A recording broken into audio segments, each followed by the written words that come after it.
Débat, sénatrice Méville-Deschênes. Merci, Monsieur le Président. J'interviens en troisième lecture sur le projet de loi S-211 qui vise à lutter contre le travail forcé et le travail des enfants dans nos chaînes d'approvisionnement.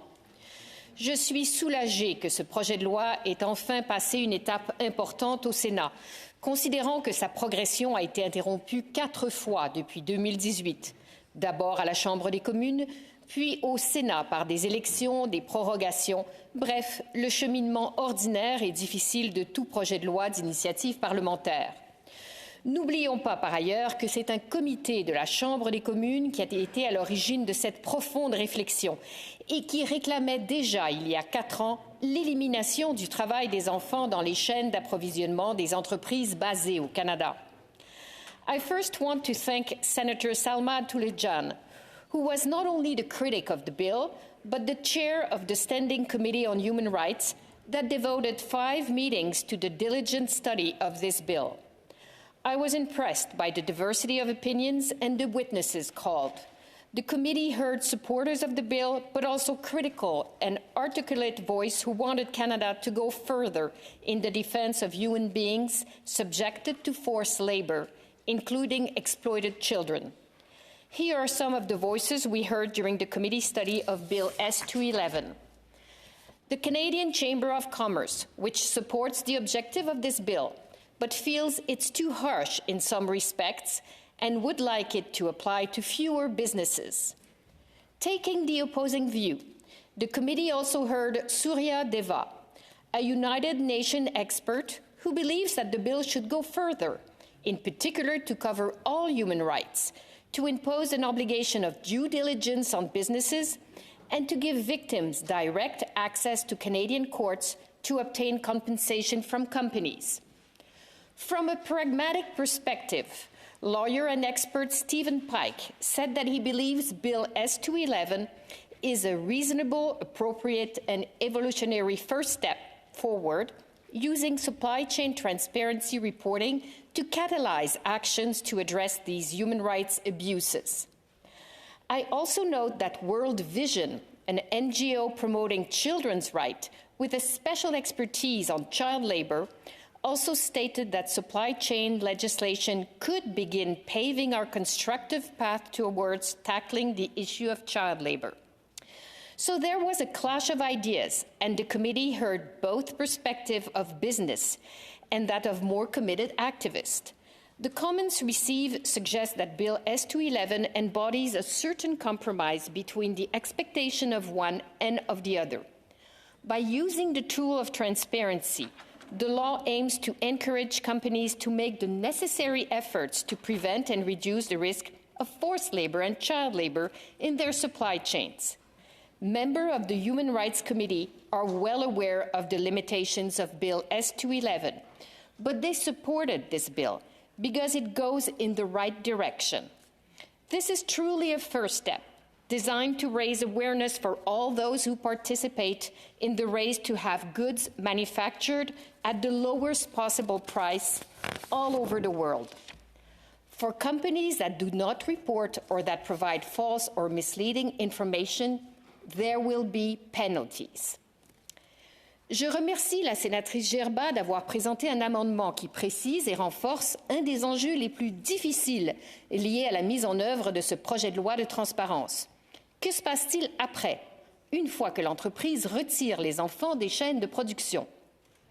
Il a été répété avec raison par plusieurs sénatrices qu'un enfant au travail peut faire vivre toute une famille.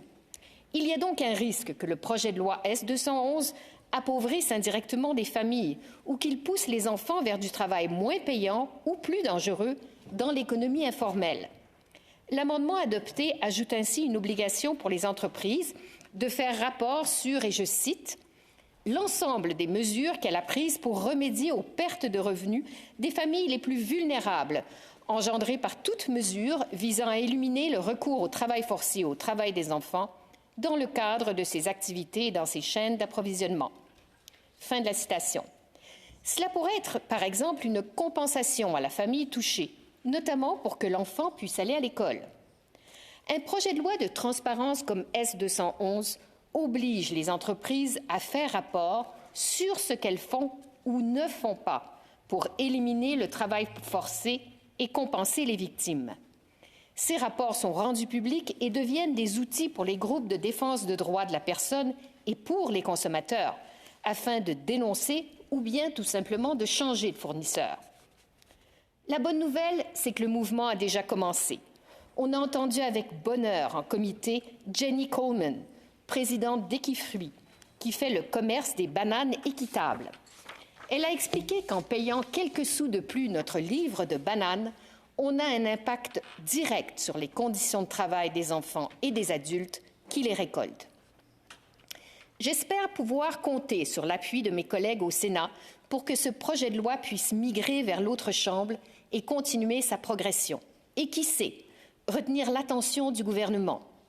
Le ministre du Travail, Seamus O'Regan, vient de réitérer qu'une loi contre le travail forcé est une priorité de son gouvernement. Il a promis d'examiner les projets de loi d'initiative parlementaire sur cet enjeu, dont le mien, avant de décider s'il adapte l'un d'entre eux ou présente son propre projet de loi. Quel que soit le moyen choisi, ce qui compte avant tout pour moi, c'est qu'il y ait une loi au plus vite. Les projets de loi d'initiative parlementaire sont utiles non seulement s'ils sont adoptés tels quels, mais aussi à cause de la pression qu'ils mettent sur le gouvernement pour qu'il légifère sans délai. Dans mon cas, c'est la première fois que je portais un projet de loi d'initiative sénatoriale. J'ai beaucoup appris grâce à S211. Durant les 2 ans que j'ai investi dans cette aventure, j'ai obtenu l'appui précieux de citoyens engagés, de groupes de défense des droits, de sénateurs indépendants et conservateurs, de députés de toute allégeance et du groupe multipartite parlementaire contre l'esclavage moderne, ce qui montre bien le consensus non partisan qui existe pour combattre ces violations révoltantes des droits de la personne. Merci donc à toutes et à tous.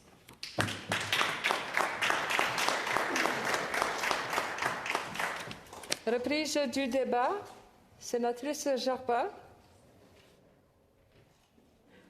Merci beaucoup. Honorables sénateurs, la 3e lecture du projet de loi S211 marque à la fois une étape nouvelle vers son adoption comme loi et une occasion pour certains d'entre nous de clarifier leur position vis-à-vis de ce projet. La mienne est sans ambiguïté. J'apporte mon appui enthousiaste à ce projet de loi. Adopté, il obligera les entreprises canadiennes dont le chiffre d'affaires est supérieur à 40 millions de dollars à une reddition de comptes annuels sous la forme d'un rapport public concernant leurs activités et les actions qu'elles ont prises pour lutter contre le travail forcé et le travail des enfants dans leur chaîne d'approvisionnement. Chers collègues, cette loi comblera un vide juridique dans notre législation. En effet, nombre de pays occidentaux ont adopté des lois pour faire face à l'esclavage moderne, ce qui n'est pas fait au Canada jusque-là. Ce qui n'a pas été fait jusque-là en tout cas. Aujourd'hui, ce sont 160 millions d'enfants, oui, 160 millions d'enfants, soit près de 5 fois la population du Canada qui, selon les données de l'UNICEF, sont astreints au travail. Selon ces données, la majorité des enfants vivent dans les pays du Sud, dans ces régions du monde où la pauvreté impose ces impératifs désastreux dont le travail des enfants. Honorable sénateur, moi-même, j'ai travaillé durant mon enfance. Je viens d'une famille nombreuse, comme on l'observe dans la majorité des pays du Sud.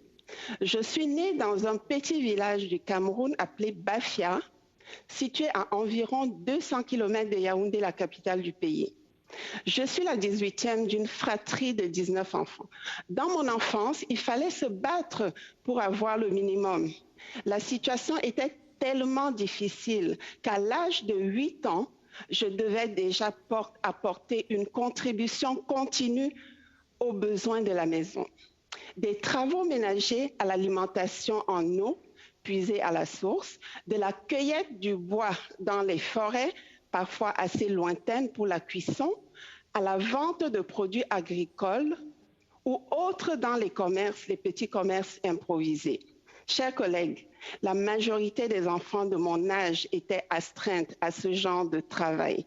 Les filles de surcroît devaient être très méticuleuses afin d'être prêtes pour le mariage dès l'âge de la puberté atteinte, soit 13 ou 14 ans. Je fais ce narratif pour signifier qu'en Afrique, les enfants étaient et sont encore souvent considérés comme une main-d'œuvre et une source de revenus pour leur famille.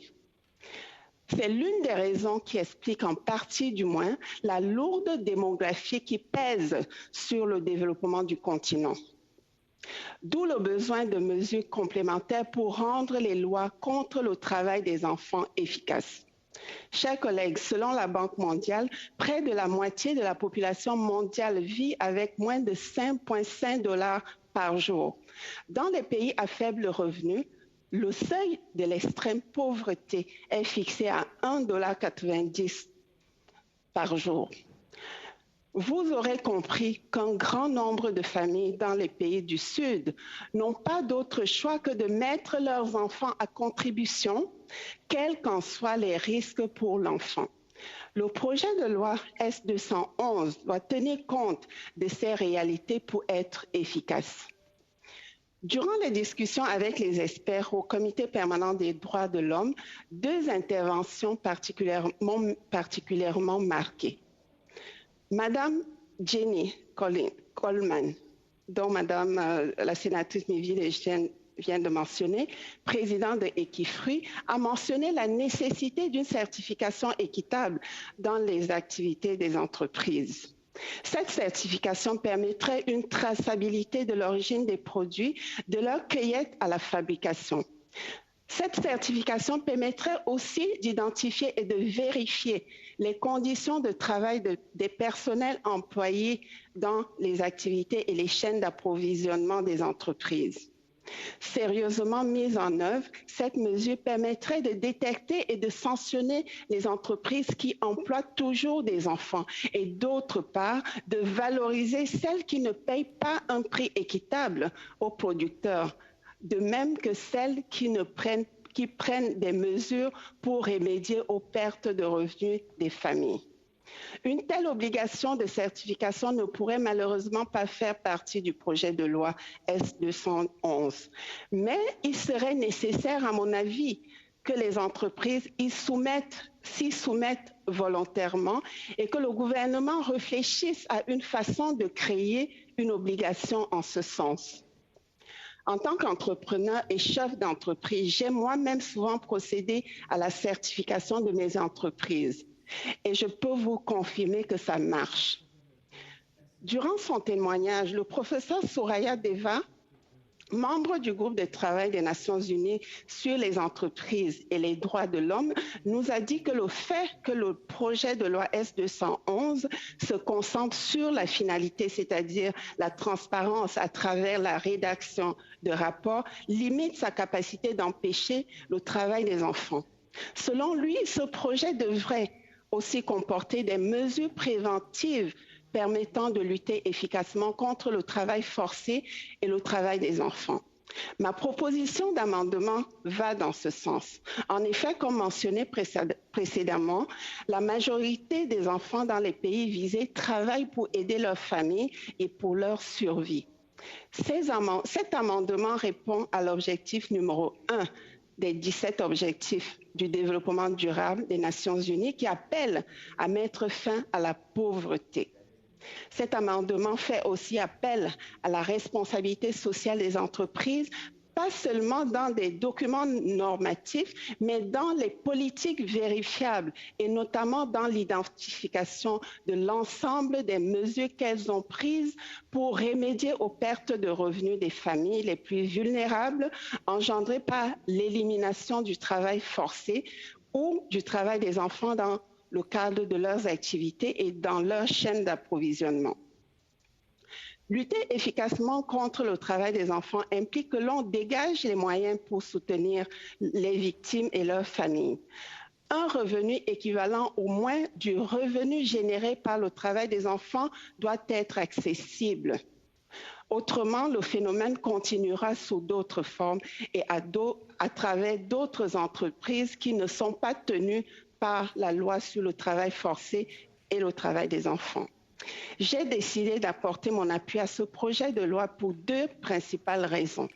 Renforcer l'indispensable transparence des entreprises dans leurs activités et les amener à identifier précisément les dispositifs engagés pour concrètement et publiquement prévenir le travail des enfants. J'ai choisi aussi d'apporter mon soutien à ce projet pour renforcer les dispositifs qui contribuent au respect concret et effectif de la dignité partout, la dignité humaine partout et pour tous. En 2022, la vue d'une fillette de 8 ans qui se tue à la tâche dans une usine de textile ou celle d'un garçon de 10 ans descendant dans une mine est insoutenable. Elle contredit absolument notre conception de la dignité humaine. Honorables sénateurs, nous sommes un pays des droits de l'homme, un pays d'équité et de justice sociale. Nous sommes un pays soucieux du bien-être des enfants. Plusieurs pays occidentaux, à l'instar de l'Australie, la France, l'Allemagne et bien d'autres, ont adopté des projets similaires. Il nous faut urgemment combler notre retard. Je vous invite donc à apporter votre appui à ce projet de loi pour combler le vide juridique en la matière dans notre pays. Je remercie la sénatrice Myvi Deschênes pour son initiative et son leadership concernant ce projet de loi. Je vous remercie.